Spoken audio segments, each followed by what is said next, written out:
महादेव कैसे कहलाए त्रिपुरारी। 3 प्रसिद्ध पुर जिन्हें त्रिपुर कहा जाता था और इसका विनाश स्वयं महादेव ने किया और त्रिपुरारी कहलाए। तारकासुर के विषय में हम सभी जानते हैं। उसने परमपिता ब्रह्मा से ये वरदान मांगा था कि उसकी मृत्यु केवल शिवपुत्र के हाथों ही हो।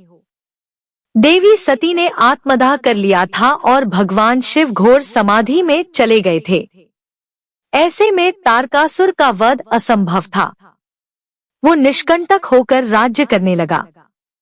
उसके 3 पुत्र हुए, तारकाक्ष, कमलाक्ष और विद्युन्माली। उधर कामदेव ने अपना बलिदान देकर महादेव की समाधि भंग की और अंततः शिव पार्वती का विवाह हुआ। तत्पश्चात उनके पुत्र कार्तिकेय ने तारकासुर से घोर संग्राम कर उसका वध किया। अपने पिता का वध हो जाने पर उसके तीनों पुत्र अत्यंत क्रोधित हुए। वे भगवान शिव से प्रतिशोध लेने हेतु ब्रह्मदेव की घोर तपस्या करने लगे। ब्रह्मदेव के प्रसन्न होने पर उन्होंने उनसे अमरता का वरदान मांगना चाहा, पर उनके मना करने पर उन्होंने कहा, हे परमपिता, तब तो आप हम तीनों भाइयों के लिए 3 अलग नगर की स्थापना करें, जिस पर हम 3 भाई शासन करें। ये तीनों नगर अलग अलग दिशा में घूमते रहें और 1000 वर्षों में केवल एक बार कुछ क्षणों के लिए ही ये नगर एक सीध में आए। उस समय अगर कोई एक ही बाण से उन तीनों नगरों का नाश कर सके तभी हमारी मृत्यु संभव हो। ब्रह्मा जी ने तथास्तु कहा और फिर उन्होंने मैं दानव की उत्पत्ति की और उसे उन 3 नगरों का निर्माण करने को कहा। ब्रह्मदेव की आज्ञानुसार मैं दानव ने विद्युन्माली के लिए पृथ्वी पर लोहे की, कमलाक्ष के लिए आकाश में चांदी की और तारकाक्ष के लिए स्वर्ग में सोने की नगरी का निर्माण किया। वो तीनों क्रमशः लौहपुर, रजतपुर एवं स्वर्णपुर और एक साथ त्रिपुर कहलाए। वो तीनों नगर इतने कठोर और शक्तिशाली थे कि विश्व का कोई भी अस्त्र अकेले एक भी नगर को भेद नहीं सकता था। फिर तीनों को एक साथ भेदने का कौन सोचता। अब तो वो तीनों भाई हम अमर है, ये सोचकर पूरी सृष्टि में त्राहि मचाने लगे। ऐसे 999 वर्ष बीत गए और 1000वां वर्ष आने को हुआ जब वो नगर एक सीध में आने वाले थे और तभी उनका विनाश संभव था। उस समय को निकट जानकर समस्त देवता देवराज इंद्र के नेतृत्व में ब्रह्मा जी के पास पहुँचे और उन्हें उन तीनों दैत्यों से मुक्ति दिलाने की प्रार्थना की। ब्रह्मदेव स्वयं उनके अत्याचारों से अप्रसन्न थे, इसी कारण वे देवताओं को लेकर नारायण के पास पहुँचे और उनसे उन तीनों दुष्टों का वध करने को कहा। तब भगवान विष्णु ने कहा, हे ब्रह्मदेव, आपके ही वरदान के कारण वे तीनों दैत्य अजय हैं। मेरे सुदर्शन चक्र में तीनों पुरियों को एक एक कर नष्ट करने की क्षमता है, किंतु सुदर्शन एक साथ उन तीनों को नष्ट कर सके इसमें मुझे शंका है। ये महान सुदर्शन चक्र भी मुझे स्वयं महादेव की तपस्या करने पर उनसे ही प्राप्त हुआ है। अतः हमें उन्हीं के पास जाकर इस समस्या का समाधान पूछना चाहिए। ये सुनकर सभी देवता ब्रह्मा और विष्णु के नेतृत्व में शिव के पास पहुँचे। देवों की प्रार्थना सुनकर भगवान शिव ने नंदी के नेतृत्व में देवताओं को उन तीनों दैत्यों से युद्ध करने को भेजा। उस युद्ध में नंदी ने अपने पराक्रम से विद्युन्माली का शिरोच्छेद भी कर डाला, किंतु परमपिता के वरदान के कारण वो पुनः जीवित हो गया। उस युद्ध में देवता पराजित हो पुनः भगवान शिव के पास आए और उनसे स्वयं ही उन दैत्यों का संहार करने की प्रार्थना की। ब्रह्मदेव ने कहा, हे शंकर, वरदान के अनुसार वो समय निकट है जब वो तीनों पुरियां एक रेखा में आएंगी। अगर उस समय आपने उनका नाश नहीं किया तो हमें पुनः 1000 वर्षों तक प्रतीक्षा करनी होगी। तब महादेव ने कहा, हे ब्रह्मदेव, ऐसा वरदान आपको उन्हें नहीं देना चाहिए था। अब मैं स्वयं क्यों उनका वध करूं? उनका वध या तो आप स्वयं कीजिए अथवा नारायण उनका वध करें। तब ब्रह्मदेव ने कहा, हे महादेव, उनका वध करना आपका दायित्व है, क्योंकि आप ही हमारे राजा हैं। भगवान विष्णु आपके युवराज हैं और मैं स्वयं आपका पुरोहित हूँ।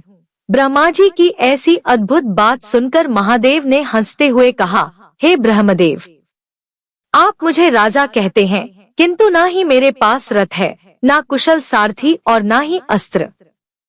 फिर मैं किस प्रकार उनसे युद्ध करूं?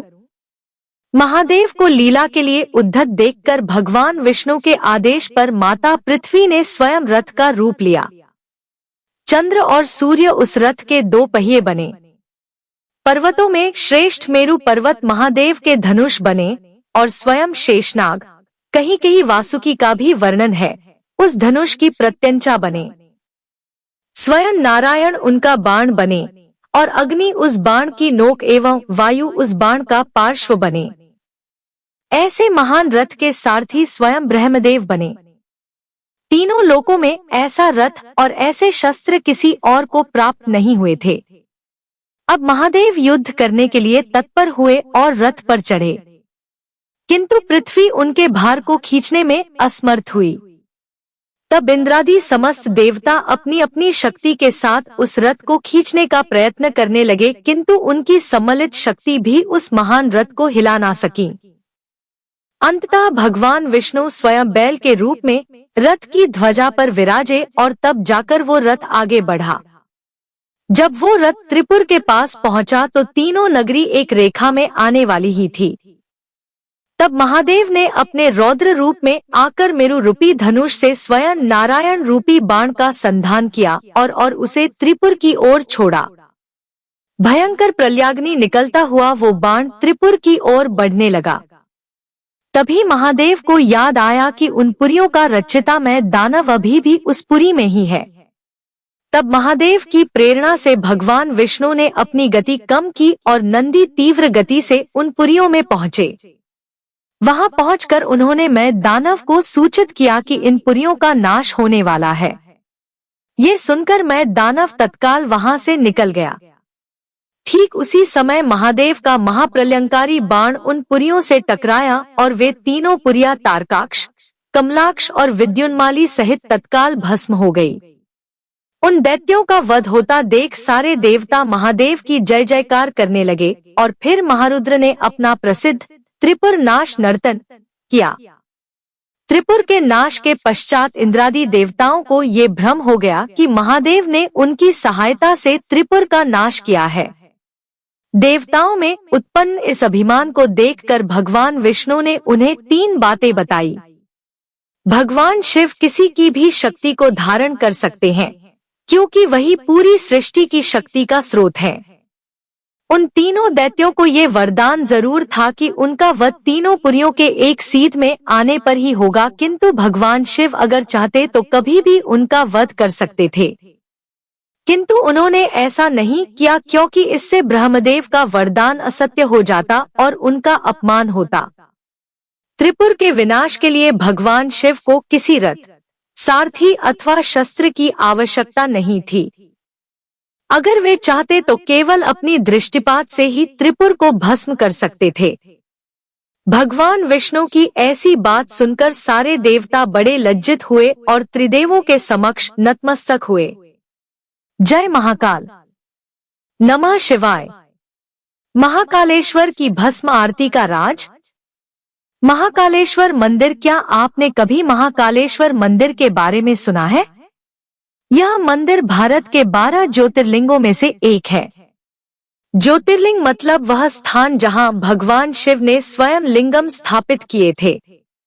कहाँ है ये मंदिर भगवान शिव को समर्पित? यह मंदिर मध्य प्रदेश राज्य के उज्जैन नगर में स्थित है। पुराणों, महाभारत और कालिदास जैसे महाकवियों की रचनाओं में इस मंदिर का मनोहर वर्णन मिलता है। मंदिर की महिमा यूं तो इस मंदिर का काफी महत्व है। यहाँ भक्तों का तांता लगा रहता है, लेकिन कुंभ के दौरान यहाँ भीड़ और भी अधिक बढ़ जाती है। इस समय उज्जैन में महाकुंभ चल रहा है, जिसके चलते यह मंदिर सुर्खियों में बना हुआ है। शिव भस्म महाकुंभ मेले में कलापिक बाबा ने भगवान शिव की भस्म आरती को लेकर सवाल खड़े किए हैं और उन्होंने महाकाल की आरती में श्मशान की राख का इस्तेमाल किए जाने की मांग रखी है। भस्म से ही हो आरती, इनका कहना है कि लोगों को इस बात पर उनके साथ आना चाहिए, नहीं तो यह उज्जैन के लिए संकटकारी हो सकता है। बाबा ने की मांग। यह मांग बाबा ने इसलिए उठाई है क्योंकि वर्तमान में महाकाल की भस्म आरती में कपिला गाय के गोबर से बने कंडे, शमी, पीपल, पलाश, बड़, अमलतास और बेर की लकड़ियों को जलाकर तैयार किए गए भस्म का प्रयोग किया जाता है। महाकाल का श्रृंगार इन्हीं भस्म से हर सुबह महाकाल की आरती होती है। दरअसल यह भस्म आरती महाकाल का श्रृंगार है और उन्हें जगाने की विधि है। क्यों होती है भस्म आरती? ऐसी मान्यता है कि वर्षों पहले श्मशान के भस्म से भूत भावन भगवान महाकाल की भस्म आरती होती थी, लेकिन अब यह परंपरा खत्म हो चुकी है और अब कंडे के बने भस्म से आरती श्रृंगार किया जा रहा है। आरती का नियम। इस आरती का एक नियम यह भी है कि इसे महिलाएं नहीं देख सकती हैं। इसलिए आरती के दौरान कुछ समय के लिए महिलाओं को घूंघट करना पड़ता है। पुजारी के वस्त्र। आरती के दौरान पुजारी एक वस्त्र धोती में होते हैं। इस आरती में अन्य वस्त्रों को धारण करने का नियम नहीं है। महाकाल की आरती भस्म से होने के पीछे ऐसी मान्यता है कि महाकाल श्मशान के साधक है और यही इनका श्रृंगार और आभूषण है।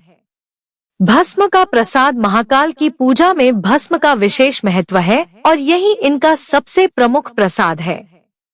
ऐसी धारणा है कि शिव के ऊपर चढ़े हुए भस्म का प्रसाद ग्रहण करने मात्र से रोग दोष से मुक्ति मिलती है। प्रकट हुए थे महाकाल उज्जैन में। महाकाल के प्रकट होने के विषय में कथा है कि दूषण नाम के असुर से लोगों की रक्षा के लिए महाकाल प्रकट हुए थे। दूषण का वध करने के बाद भक्तों ने जब शिव जी से उज्जैन में वास करने का अनुरोध किया, तब महाकाल ज्योतिर्लिंग प्रकट हुआ।